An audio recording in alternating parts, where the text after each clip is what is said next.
Magandang araw. Good morning. Dito kami ngayon mag-uumpisa sa aming pamimili. Ito na. Handang-handa na sila. Ito, habang ano ba yan? Ano ba yan? Ang ginagawa mo yan? Bilisan mo. Malakad na tayo eh.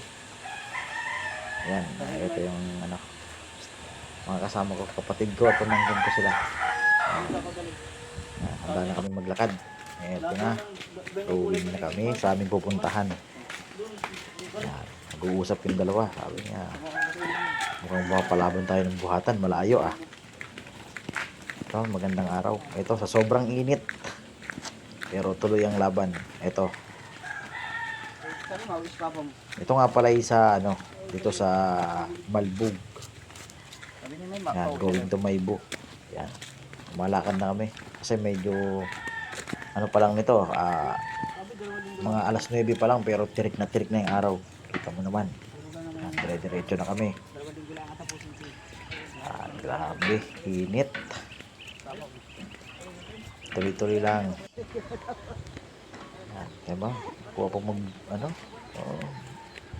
sa init ng araw pero sige lang, tuloy lang ang laban. Gawin na kami dun sa pagkukunan namin. Yan no. Layo.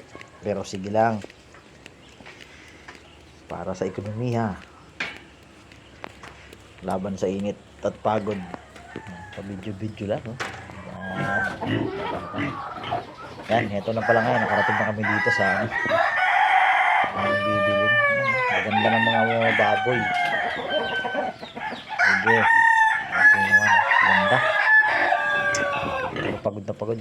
Grabe, napalaban sa init eh. Ayan, hanggang yan. Diyan na kami. Nabuhat na namin yan. Hindi ko na pinakita yung sobrang wala kasi mag-cameraman eh. Tigi-isa kami ng dala.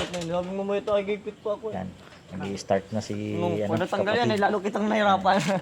Bunso kong kapatid yan.